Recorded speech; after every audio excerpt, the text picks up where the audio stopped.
Welcome, Pathfinders, to our second segment on running combat. Today we're going to talk about combat rounds and actions.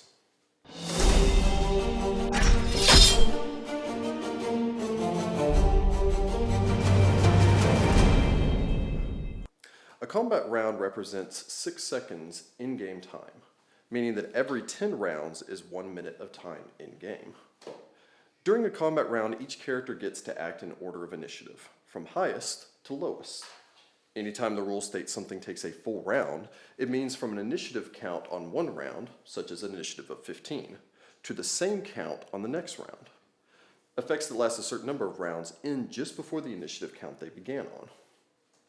When a character's turn comes up, he is allowed to perform his entire round's worth of actions, unless something restricts the number of actions he's allowed. For instance, surprise attack rounds or the staggered condition, where in both cases you are allowed only a standard or a move action. In Pathfinder, there are 6 types of actions. An action's type, in essence, tells you how much of your 6-second round it will take to perform. In a normal round, you can perform a standard action, a move action, or combine them to perform a full round action. You can also perform a swift action or immediate action, but not both. Finally, you're allowed any number of free actions, within reason, which take almost no time. During any round in which you don't move, you are allowed a 5-foot step.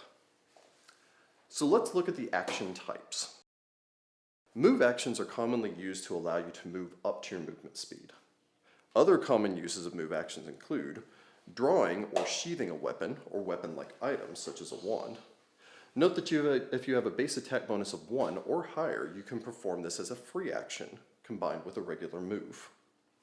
Manipulating an item such as pulling a lever, picking up an item, or opening a door. Mounting or dismounting a steed, or strapping on a shield, commonly called readying a shield to gain its armor class benefits, are all move actions. Note that if you have a base attack bonus of 1 or higher, you can also perform this as a free action combined with a regular move.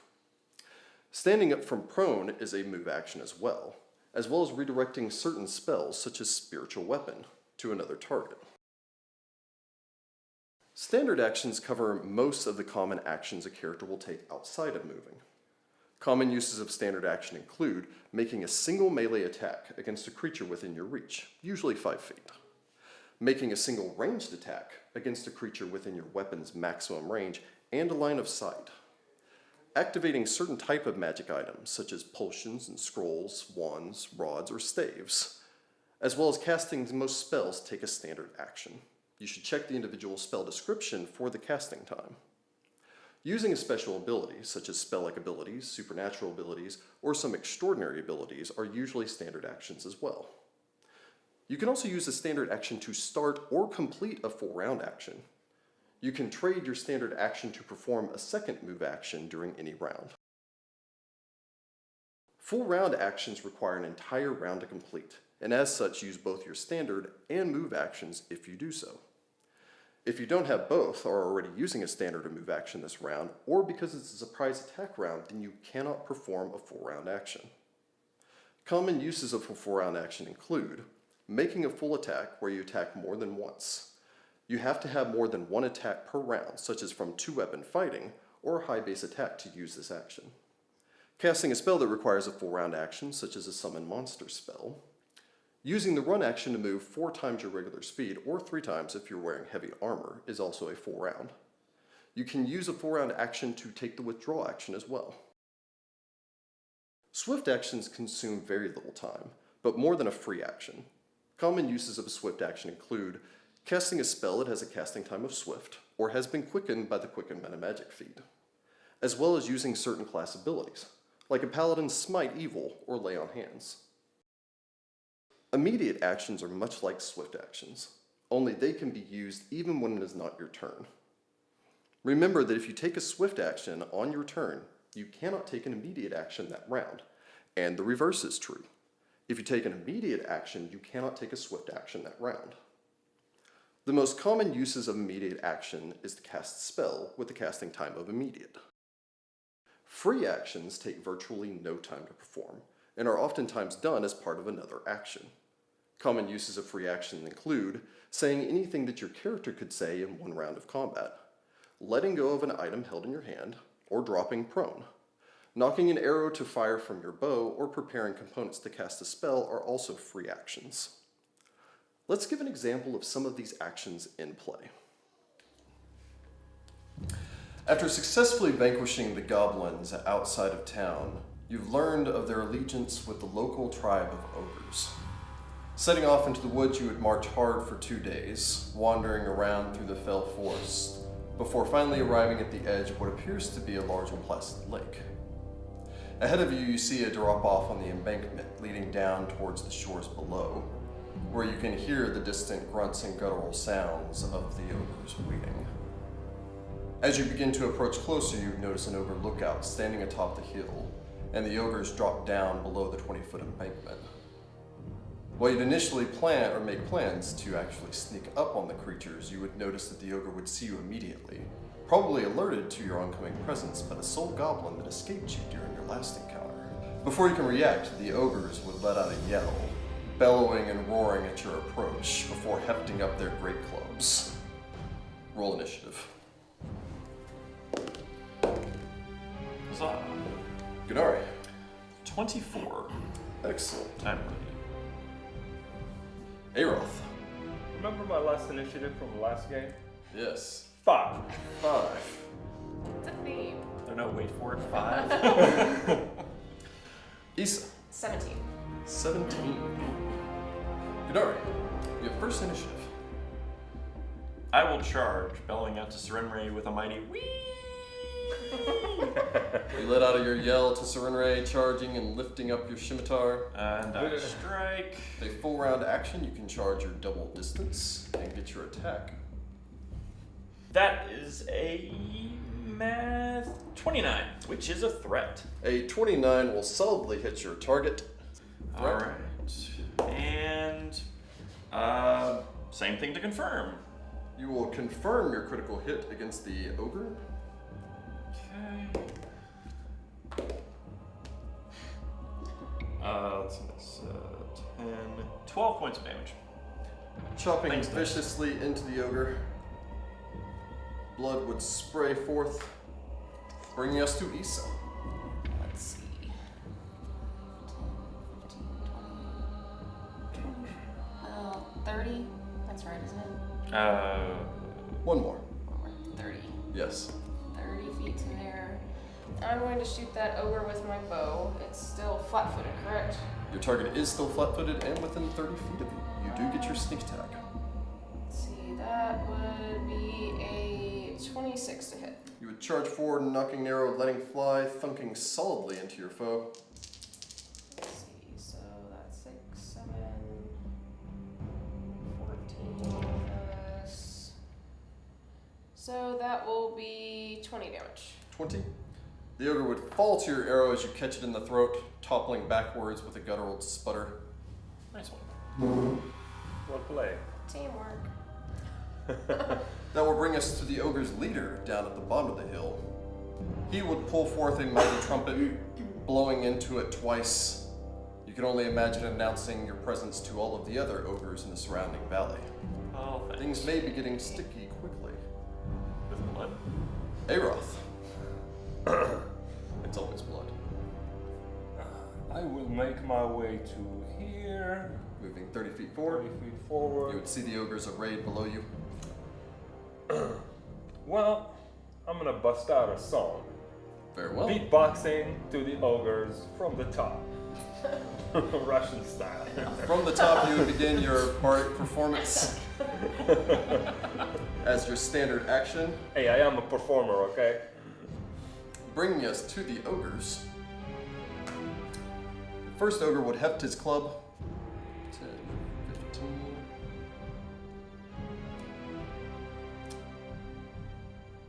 Moving forward to there. See, rushes ahead, hefting up his great club. He will.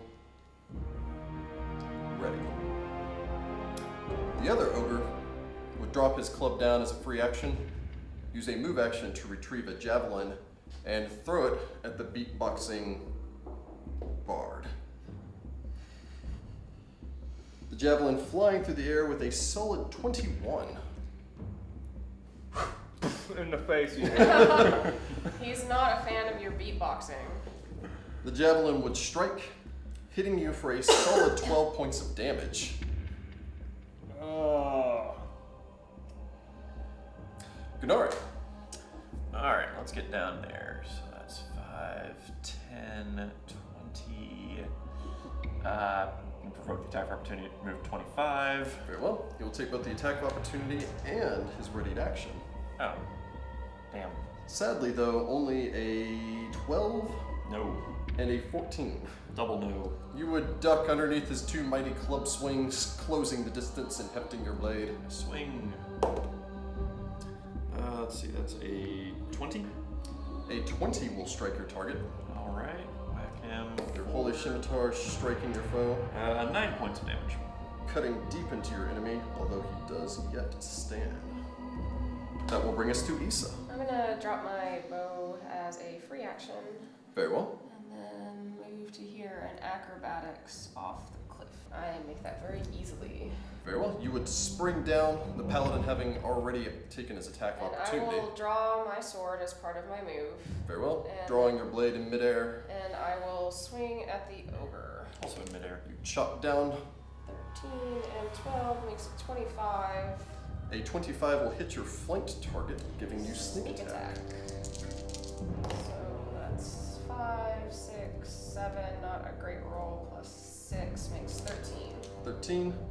13 will drop your foe, chopping into the already injured ogre. So he would topple to the ground. He makes that noise. Precisely. The ogre version. The ogre fighter would hold his ground there, unslinging his longbow, dropping his horn. He would knock an arrow and fire at the slayer. A 24 to hit Issa. That will hit me. Very well, the longbow thunking home for painful large longbow damage. Striking you for 10. As an arrow would thud solidly into your shoulder. That brings us to Aroth. I will cast Hold Person on this one. It is in fact a person. So as a standard action, you can begin your spellcasting. Alright. Ogres are people too. Yeah, they are. If it bleeds me, it's a kill. Unlikely that an 8 will pass the save DC for that. What am I looking here? It's on your other page. Oh! No, it won't. Very well. It is. It Your won't! target is paralyzed in place, which will actually bring us to that sad ogre. It will, as a full round action, attempt to make another save to break free of the hold. Probably still not succeeding with a 7. No. That will bring us around to Gunari. Okay, I'm gonna get in on the longbow fellow. So let's see. Yes, please. 5, 10, 15, 20, 25, 30. I use a swift action to declare smite. Very well. You declare your smite evil. I get a perfect 20 Perfect 20 will hit. Threat roll to confirm your critical with hit. a natural 1 to confirm. Thanks, dice. Natural 1 will sadly not confirm your critical hit. Still not. Alright, so I hit him for, let's see, so 7 plus 3 for smite, so 10 points of damage. You would chop into the fighter, although he does yet stand. This would bring us to Issa. Okay, so that one is paralyzed, so he's flat-footed. So That is correct. I will move 10 feet to here Very well. and go ahead and stab him. Charge forward, swinging. 17. A 17 will strike your paralyzed foe. So Fortunately, the paladin doesn't notice such a plus 7. disreputable act. What the paladin doesn't know doesn't hurt him. I do 21 damage. Viciously cutting into him, although he does still stand. Jesus. These are walls, not people. Bringing us to the ogre fighter. He will drop his bow. He will draw out his heavy pick. And he will swing down at you. A natural 1 will not hit the paladin, though. Yay. Bringing us to reinforcements. Oh. No. As another ogre would burst free from the trees. No! Single moving up to here. Actually, he will continue his single move all the way forward, carrying him into the battle. Attacking your exposed flank, he will bull rush, charging forward. Will a 23 beat your combat maneuver defense? Yes, it will. He would send you flying, toppling forward over the 20-foot cliff. Even though it's not my turn, I will cast Featherfall. You may cast Featherfall as an immediate action. As you would turn, shout out a word, and gently drift down to the ground, much to the ogre's confusion at the lack of a splat. I Featherfall, fat ogre. Aeroth, it is actually now your turn as you would drop to the ground. All right. This has been the first round of the paralyzing effect of your whole person. Okay. As I drop to the floor dramatically like Captain America, I Very well. will ready my short bow. Very well. You have your bow in hand. You may fire if you so wish. I will fire at him. Very well. The You knock an arrow and let fly near point blank range against the paralyzed ogre. 13.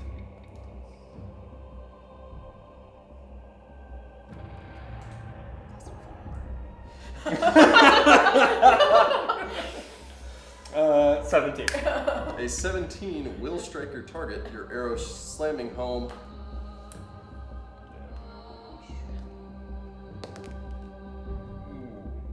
That's an 8.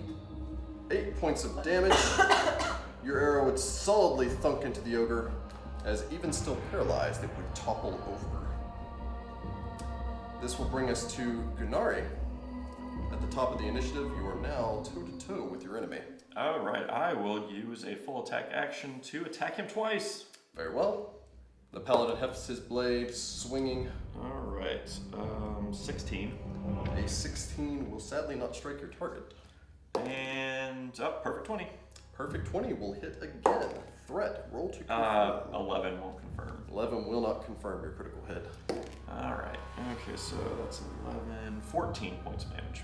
Chopping solidly Don't into forget your your foe. smite damage. That was with my smite damage. Taking us from Gunari to Issa.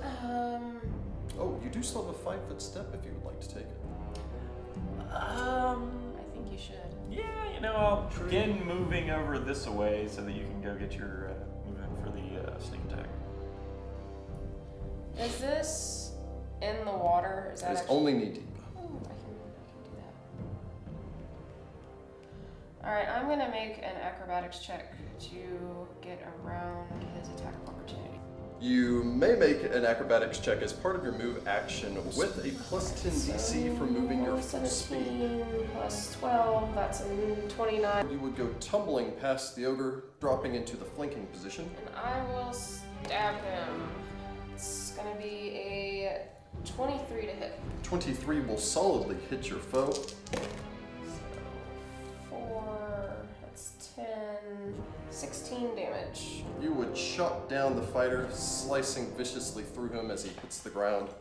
Are you slaying him? Haha! Victory! Oh, we still got one more. That would bring us to the remaining ogre, who would glance down over the decimation you have made of his compatriots, let out a shout before running. No! And you know what? He will drop his standard action for another move action and continue to run, fleeing off of the field. As I suppose you'd glance back in that direction, decide that one ogre is not that big of a deal, and begin to loot the bodies. It's not worth it. Let's rob these people. Victory is ours. Yay! This concludes our second segment on running combat. In our next segment, we will cover attack rolls, armor class, and damage. I hope this information helps you in the adventures to come. Good luck, Pathfinders.